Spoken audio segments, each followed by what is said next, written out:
আমরা ছোট থেকে বক্তব্য শুনেছি মাওলানাদের মুখে যে আধাত, আমরা তো আধাত শুনে অভ্যাসী। আমি কারো তেমন বক্তব্য আমার মনে নেই, তবে আমি দু একজনের বক্তব্য শুনেছি। তার মধ্যে এই আপনার চারঘাটের এলাকার একজন মাওলানা ছিলেন, মাথায় পাগড়ি বেঁধে থাকতেন, আবুল কালাম আজাদ, নন্দনগাছি। তো ওনার একটা বক্তব্য আমার মনে আছে, সেটা অনুমান হতে পারে 1978-79 বা 80 সালের দিকের বক্তব্যটা হতে পারে। নাচল মাদ্রাসার ছাত্র আমরা তখন।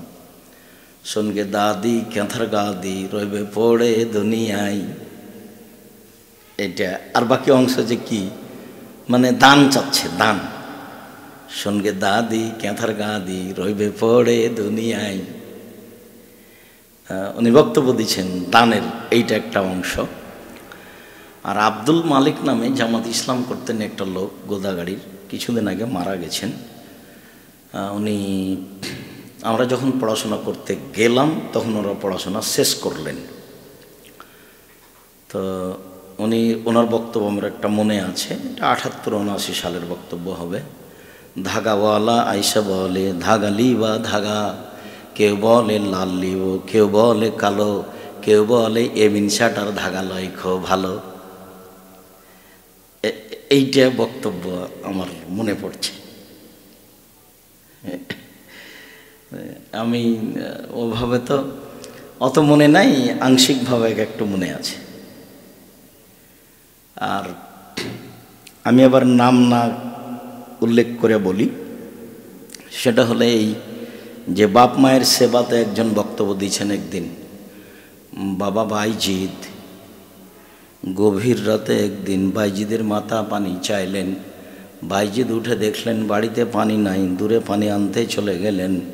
পানি নিয়ে এসে দেখেন বাইজিদ মাথা ঘুমিয়ে গেছেন। বাইজিদ চিন্তা করে, এখন যদি আমি ঘুমিয়ে যাই, রাতের কোনো অংশে যদি আমার মা পানি চান, নির্ধারিত সময়ে যদি পানি না দিতে পারি, আমি উপযুক্ত সন্তান হতে পারবো না। এইটা মনে করে বাইজিদ গিলাস হাতে করে মায়ের মাথার পাশে দাঁড়িয়ে থাকলেন। থাকতে থাকতে সকাল হয়ে গেল, মায়ের ঘুম ভেঙে গেল। মা দেখেন পাশে বাইজিদ দাঁড়িয়ে আছে। বাবা বাইজিদ, তুমি কেন মাথার পাশে দাঁড়িয়ে আছো? আম্মা, আপনি সন্ধ্যা রাতে পানি চেয়েছিলেন, দেখি বাড়িতে পানি নাই, দূরে পানি আনতে চলে গেলাম, পানি নিয়ে এসে দেখে আপনি ঘুমিয়ে গেছেন। আমি চিন্তা করলাম গিলাস রেখে যদি আমি ঘুমিয়ে যাই, আমার মা যদি রাতের কোনো অংশে পানি চান, আমি যদি নির্ধারিত সময় দিতে না পারি, তাহলে আমি উপযুক্ত সন্তান হতে পারবো না। তাই আমি গিলাস হাতে করে আপনার মাথার পাশে দাঁড়িয়ে আছি। মা গিলাসটা হাতে নিয়ে পানিটুকু পান করে নিয়ে আল্লাহর কাছে দোয়া করতে লাগলেন, আল্লাহ তুমি আমার বাইজিদকে কবুল করো। মায়ের দোয়া কবুল হয়ে গেল, বাইজিদ বড় আলেম হয়ে গেলেন। এরকম আমি শুনেছি, আমার মানে স্মরণে আছে মোটামুটি। তাছাড়া এদেশে বক্তব্য দেওয়ার শুরু থেকে নিয়ে এখন পর্যন্ত আমি কারো বক্তব্য তেমন শুনিনি। হতে পারে। আর কেউ খুব কটক্ষভাবে গালি দিলে টুকটাক কেউ বলে আমাকে, আমি তো আর ওই মোবাইল চালাতে পারি না, আমি দেখতেও পারি না। এখন যেমন আবদুল্লাহকে অনেকে ধুয়ে ছেড়ে দিচ্ছে, তা আমি ওই দেখতেও পাই না, মোবাইল চালাতেও পারি না। তো আমরা আবার শক্ত অবস্থানে আছি যে আরও যদি ধুয়ে দেয় তো আমরা মুখ খুলব না। কেননা আমরা আমাদের কাজ নিজেরা চিন্তা ভাবনা করে করি না, যেটা আল্লাহ আমাদের কাছে নিচ্ছে সেটা আমরা করছি। আমাদের কোনো কাজ বৈঠক করে নয়, পরিকল্পনা করে নয়। আবদুল্লাহর কোনো কাজ পরামর্শ বৈঠক করে নয়, যখন যেটা যেভাবে আসছে ভালো মনে করা হচ্ছে যেটা, সেটা গ্রহণ করা হচ্ছে। এরপরে যার যা মনে হবে সে তেমন করে ধুয়ে নেবে, তাতে আমাদের কাছে কিছু আসে যায় না। চেষ্টা করি মানুষের কথার উত্তর না দেওয়া, কেননা আমি যদি উত্তর দিতাম, আমি মানুষ, ছোট হয়ে যাবে, উত্তর তো ওও দিতে পারে, ও পারে না তো ওই দেখ। সিলেট সুনামগঞ্জের ওসি আমাকে বলছে যে সিগনেচার করেন, মামলা আমি চালাবো। আমি তো মামলা করব না, তো সিগনেচার করব কেন? আমি যদি মামলা সিগনেচার করি তাহলে আমি মামলা চালাচ্ছি, আমি একজন মানুষ, আমি আর কি তার ক্ষতি করব। তা আমার মামলাটা উপরওয়ালা চালালে হয় না? তো ওই চালাই, তাহলে ও তার মতো মামলা চালাবে, কখন কি করা লাগে সেটা দেখবে। আমি আমার মতো দেখলে তো আমি মানুষ, ভালোর চেয়ে মন্দ হবে বেশি। তা আমার মতো না করে তার মতো করতে বলি, তাহলে সহজ হবে। আল্লাহ রহম করো।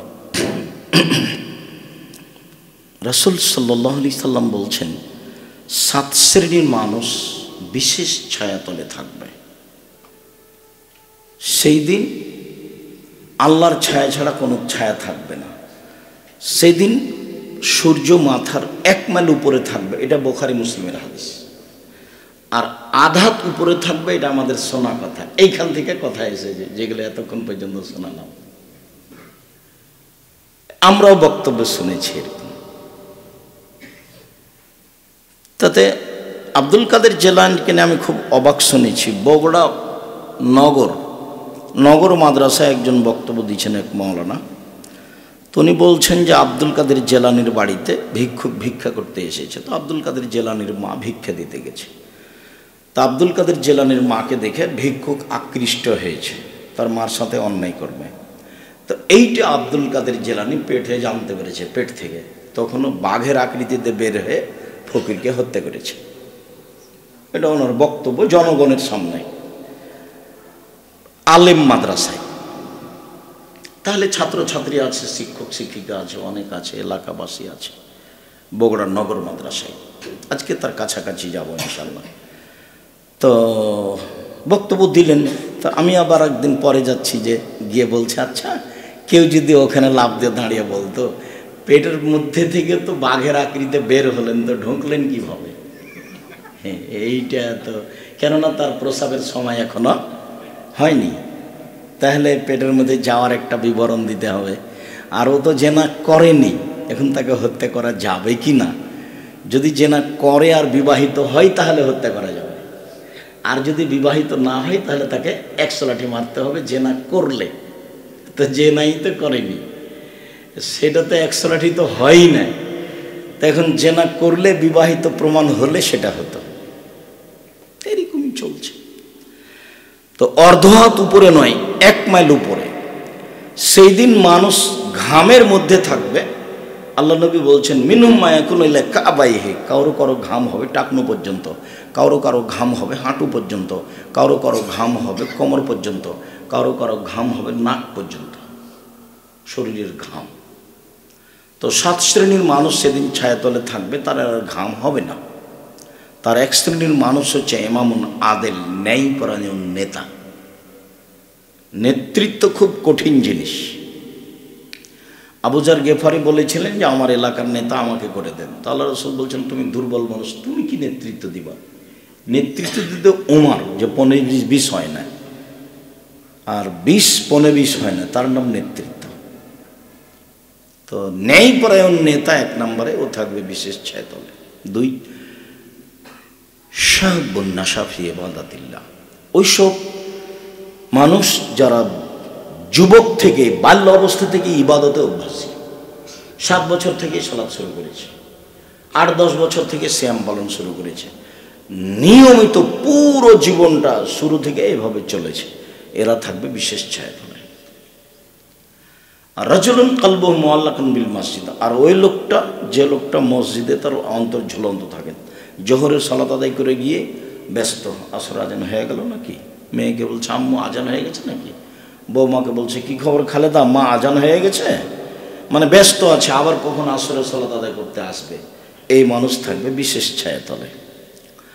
আর ওরা দুই শ্রেণীর মানুষ, যারা আল্লাহর জন্য ভালোবাসা গড়েছিল, কারো কাছে কোনো খারাপ দেখার পরে ভালোবাসা ভেঙে দিয়েছে, যে না তোমার সাথে আমি থাকবো না, তোমার এই চালচলন, তোমার এই কথাবার্তা। তো এ থাকবে বিশেষ ছায়াতলে। আর রাজুলুন যাকারাল্লাহ খালিয়ান ফাফাজাতাইনাহু, এই শব্দটা হলে, বাক্যটা হল তরজমাতুল বাব, আলোচনার সাথে সম্পৃক্ত। সেই ব্যক্তি থাকবে বিশেষ ছায়াতলে, যে আল্লাহকে একাই নির্জনে ডাকে, আর 2 চোখের পানি ঝরঝর ঝরঝর করে ঝরে।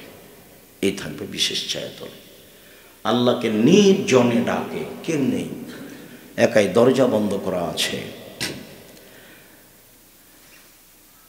চোখের পানি আসে আল্লাহর ভয়ে। কত পাপ করলাম জীবনে, আসলে তো পাপ করতে চাইনি, এটা ঘটে গেল, আমি বড় অপরাধী, তুমি বড় দয়াবান, তুমি বড় ক্ষমাবান, তুমি আমার প্রতি একটু দয়া করো, আমাকে ক্ষমা করো। এভাবে বলতে বলতে যখন চোখের পানি ঝরতে থাকে, তখন আল্লাহ তাকে দেখেন যে হ্যাঁ আসলেই ক্ষমা চাচ্ছে, এই থাকবে বিশেষ ছায়াতলে। রাসূল সাল্লাল্লাহু আলাইহি সাল্লাম তারপরে বললেন, সেই লোকও থাকবে যাকে মহিলা মানুষ জেনার দাওয়াত দেয়, তখনও বলে ইন্নী আখাফুল্লাহ, আমি আল্লাহকে ভয় করি, আমি আল্লাহকে ভয় করি। জেনার কথা কোনো মহিলা বললে উত্তরে কি বলে, আমি আল্লাহকে ভয় করি। এও থাকবে বিশেষ ছায়াতলে।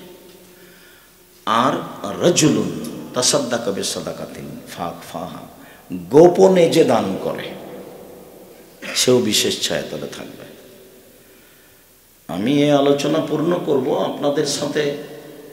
আজকের আলোচনার একটা অংশ এইটে, আপনাদের মসজিদ করেছেন, খুব চেষ্টা করে করলাম, কিন্তু আল্লাহ করেছেন, আপনি করেছেন নিজে মানুষ হিসাবে।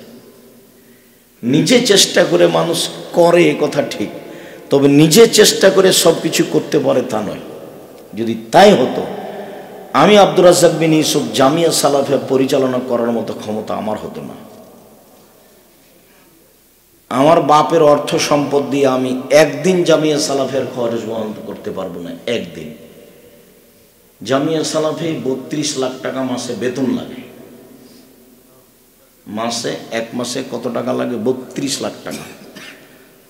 আর রামাজান মাসে লাগে 48 লাখ টাকা, কুরবানিতে লাগে 48 লক্ষ টাকা, এবার জানুয়ারিতে আরো বাড়বে। আর জমি জায়গা কেনা তো আছে, বাড়িঘর তৈরি করা তো আছে। তাহলে আমরা এই মাঠে আছি, মানুষকে বলছি, মধ্যম হয়ে কাজটা হয়ে যাচ্ছে, এই যা। তো শত প্রকুলতার মাঝে মধ্য দিয়ে মসজিদ তৈরি করে ফেলেছেন, সালাত আদায় করতে পারছেন, বাকি কাজ করতে পারবে না, লেগে থাকলেই হবে, ইনশাল্লাহ হবে। লেগে থাকার পিছনে ওই কথাটা মনে রাখবেন যে আল্লাহ রাসূলও পয়সার মুখামুখি ছিলেন, পয়সা ছাড়া কারো চলেনি। নবী রাসূল কারো চলে না পয়সা ছাড়া, তা আল্লাহ রাসূলও চলেনি। উনি চাইলে আল্লাহকে বলে দিতেন যে ঠিক আছে ওহুদ পাহাড় আমি স্বর্ণ করে দিলাম, বিক্রি করো, খাও। কিন্তু এভাবে আল্লাহ রাসূল যাননি। সময়ে বিপদে যখন পড়েছেন তখন মানুষকে বলেছেন যে তোমরা দান করো। সময়ে বললেন যে মসজিদে নববীর সামনে একটা ইদারা আছে, কিনে দিতে হবে, যে কিনবে সে জান্নাত পাবে, তো মুসল্লিদের একটু পানির প্রয়োজন, কে দিবে? তো উসমান বলছে ঠিক আছে আমি দিলাম। তা আল্লাহ রাসূলের তো প্রয়োজন, সেটা তো বললেন উনি। তো বললেন যে মসজিদের জমিটা কিনে দিতে হবে, মসজিদে বানাতে হবে, কে কিনে দিবে? তো উসমান বললেন ঠিক আছে আমি কিনে দিলাম। যে তাবুকের যুদ্ধে যেতে হবে, কে কি দিবা? অনেক পথ, 700-800 কিলোমিটার পথ। তো উমার বলছেন আচ্ছা ঠিক আছে, অর্ধ সম্পদ অর্ধেক দিলাম। তো উনি ভাবলেন যে অনেক দিয়েছি। তো আবু বকর সিদ্দিক, আপনাকে আর আল্লাহকে বাড়িতে রেখে যা আছে সবই দিলেন, কিভাবে চলবো আল্লাহ ভালো জানে। দিন মজুর উনি হলেন দিন মজুর, পরোয়া নাই, ভ্যান ভাড়া হবে না। কিন্তু বাড়িতে যা ছিল ধরে নেন 10-15 টাকা ছিল, তো 10-15 টাকা দিয়ে দিলে কাল কি হবে? তো উনি তো দিন মজুর, কাল সকালে বের হবেন কাজে, বিকালে যেটা ইনকাম করলে সেটা নিয়ে পরিবার নিয়ে খাবে। পাখি যেমন সকালে বের হয় খালি পেটে আর সন্ধ্যায় ভরা পেটে ফিরে, ওই কথা আল্লাহ বলছেন তুরজাক মাইয়েশা তারুহ তাকদু খেমাসানা তরুহ বেতানান। পাখি সকালে বের হয় খালি পেটে, বিকালে বের হয় আসে ভরা পেটে। তো আবু বকর সিদ্দিকও তাই, টাকা নাই পয়সা নেই, যা ছিল দিয়ে দিলাম, কাল কি ভাগ খাবো? বলে আমি তো দিন মজুর, আমি সকালে কাজে বের হবো, বিকালে যেটা পাবো সেটা খাবো, এই তো। তো উসমান আচ্ছা ঠিক আছে আপনার লোক যত যাবে সমস্ত লোকের অর্ধেকের যাতায়াত খরচ, খাওয়া খরচ আমি দিলাম। তো লোক তো আছে 30,000, 15,000 লোককে 3 মাস খাওয়াবেন। 15,000 লোককে মানুষ এক সন্ধ্যে খাওয়াক দেখি, এক সন্ধ্যে 3 মাস খাওয়াবেন 15,000 মানুষকে, এবং 15,000 মানুষকে 15,000 উঁট দিবেন, উঁট, মোটর সাইকেল, পার্সোনাল গাড়ি। যত যোদ্ধা তার অর্ধেকের যাতায়াত খরচ, খাওয়া খরচ আমার। সারা আরব ভূখণ্ডে সবচেয়ে বড় ধনী ছিলেন, ব্যবসায়ী মানুষ। 1 মিনিট, উপার্জনের পথ 4টে। 1, জমি চাষ, আল্লাহ রাসূল পছন্দ করেননি, অন্তর শক্ত হয়, জায়েজ। 2, দিন মজুরি, ওতে সন্ধ্যায় টাকা শেষ হয়। 3, চাকরি, রাসূলের যুগেও চাকরিজীবী মানুষ ছিল। চাকরির টাকা শেষ হবে 25 দিনে কাছাকাছি, 5 দিন ধার কর্জ করে চলবে, এভাবে চলতে থাকবে জীবনে। ওটাও দিন মজুরি, কিন্তু ওই টাকাটা পাওয়া যায় 1 মাস পরে, আর এটা পাওয়া যায় দিনে দিনে, সন্ধ্যের সময় পাওয়া যায়, আর ওটা 1 মাস পরে পাওয়া যায়। তো এই হলো 3টে পথ উপার্জনের। আরেকটা হলো ব্যবসা। ব্যবসার জন্য তখন বললেন যে 2 জন যদি ব্যবসা করে তো তৃতীয় জন আল্লাহ, মানে পার্টনারের ব্যবসাতে বরকত বেশি। কেন? ওটাতে ঈমানের উপরে টিকে থাকা খুব কঠিন। 2 জন মিলে 2 লক্ষ টাকাতে ব্যবসা শুরু করেছে, 3 দিন পরে একটু সন্দেহ হয়ে গেল, ও মনে হয় 50 টাকা নিয়ে চলে গেছে। এই যে শুরু হলো, সারা রাত তাকে শয়তান খালি ঠেলে দিয়ে বলছে আজ মনে হয় 5,000 নিয়ে গেছে। তারপরে একবারে হইচলে হয়ে গেল, মামলা মোকদ্দমা, কোর্ট কাচারি, একজন জেলে। তো পার্টনারের ব্যবসা ভালো, যেমনই একজন 50 টাকা সরাবে তখন আল্লাহ বলবেন যে তোমরা থাকো আমি গেলাম। যখন আল্লাহ বলবেন যে তোমরা থাকো আমি গেলাম, তখন এটা কি হয়ে যাবে? ভেঙে যাবে, গন্ডগোল লেগে যাবে। তো ইমানের সাথে টিকে থেকে যদি একাধিক জন মিলে ব্যবসা করে তাহলে বরকত বেশি হবে। টিকা থাকা খুব কঠিন, তখন আর একজন ব্যবসায়ী থাকেন সাথে, কে? আল্লাহ। ওই জন্য তাদের বরকত বেশি থাকে, কিন্তু টিকা খুব কঠিন, টিকে থাকা খুব কঠিন। আর এমনি ব্যবসায়ী যখন, তখন আল্লাহ রাসূল বলছেন আত্তাজিরা সাদিকা কুন ইয়াউমাল কিয়ামা মার সিদ্দিক ওয়া শুহাদা আল আমবিয়া, যারা সত্যবাদী ব্যবসায়ী তারা নবীগণের সাথে থাকবেন বিচারের মাঠে। কোথায় চলে গেলেন? এটা উপার্জনের পথ। আবার বলছেন তেজারত মাল কিযব ওয়াল হালাফ, ব্যবসাতে অনেক সময় সত্য মিথ্যে কথা চলে আসে, কসম চলে আসে, ইচ্ছা অনিচ্ছায় কসম চলে আসে, মিথ্যে কথা চলে আসে। ফাশুবহু বিসাদকা, দান করে এটা পূর্ণ করে দাও, দান করো এটা কেটে যাবে, দান করো এটা কেটে যাবে। এটা আল্লাহ রাসূলের মুখের কথা। তাহলে উপার্জনের জন্য কোনটাকে পছন্দ করলেন? ব্যবসাকে। আর ওই যুগের সবচেয়ে বড় ব্যবসায়ী ছিলেন উসমান রাদিয়াল্লাহু তাআলা। যখন উনি খলিফা হন তখন সৌদি আরবে সবার চেয়ে উট ছিল তার বেশি, সবচেয়ে বড় ব্যবসায়ী ছিলেন। যার জন্য যারা ব্যবসা করে আমি তাদেরকে বলি যে আপনারা ঘুমের ঘরে ব্যবসা করবেন। ঘুমে টাকা গুনছেন, ঘুম না, আরে টাকা কোথায়? মানে এত ব্যবসায়ের প্রতি আগ্রহী হবেন যে ঘুমের ঘরে কি করবেন? ব্যবসা করবেন। তাহলে মনে করবেন যে আমি কাজ করছি।